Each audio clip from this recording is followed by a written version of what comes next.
Bonjour famille, j'espère que vous portez bien dans le nom puissant de Jésus.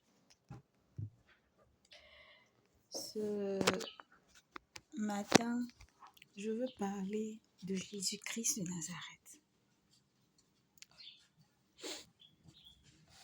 Ce matin, je veux parler de ce Dieu merveilleux-là. Parce que quand je parcours la Bible, je me rends compte que tout lui est soumis. Il n'y a aucune entité qui résiste à la puissance de Jésus-Christ. Bien-aimés dans le Seigneur, dans le livre de Marc, chapitre 5, où on nous parle du démoniaque. Cet homme-là qui était possédé par une légion de démons, vous connaissez tous l'histoire. Et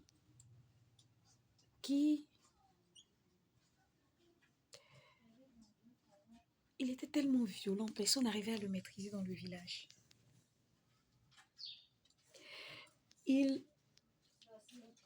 La Bible dit que ça m'a touchée parce que quand j'ai lu, la Bible dit qu'il dormait dans les cimetières. De jour comme de nuit, il se baladait dans les cimetières. Ça veut dire qu'il ne dormait pas. Il était tourmenté par ces démons. Les gens avaient peur de lui dans le village. Il était agressif. On dit même quand on mettait les chaînes à ses pieds, coupait ses chaînes. Il se meurtrissait. C'est-à-dire que lui-même prenait des bouteilles, il se grattait, il se blessait. Il était d'une violence extrême.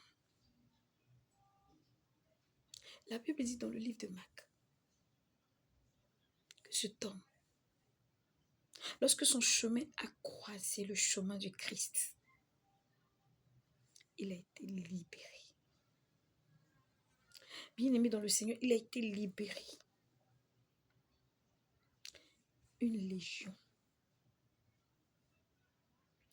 De nombreux démons sont sortis en lui. Un homme, un Dieu, qui dis-je, un Dieu qui sèche l'eau et qui passe, qui arrête le vent.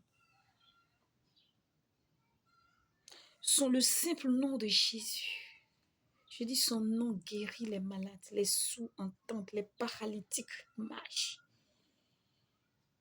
Dans le nom de Jésus, Paul guérissait les malades.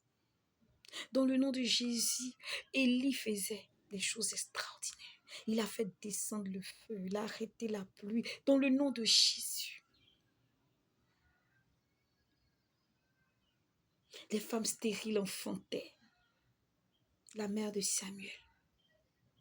Le simple nom de ce Dieu fait trembler le monde des ténèbres. Je veux dire à quelqu'un ce matin, tu as choisi la bonne part. Tu marches avec le vrai Dieu. C'est un Dieu qui est puissant. Il est puissant. Et il veut ce matin que tu ne doutes même pas de sa puissance.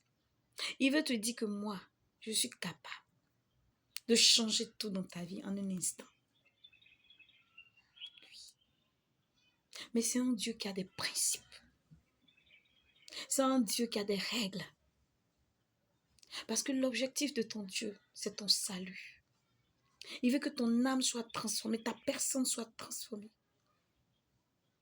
Pour que tu sois un témoignage dans ton entourage. Bien-aimé dans le Seigneur, souvent je me demande, mais pourquoi on doute encore de ce Dieu? Tout lui est soumis. Aucune entité ne résiste devant le nom de Jésus-Christ de Nazareth. Même la mort lui est soumise. Alléluia. Il est sorti du tombeau. Les personnes ressuscitent par la puissance du Christ. Tu as choisi la bonne part. Mon frère, ma soeur, tu as choisi la bonne part. Que Dieu nous bénisse.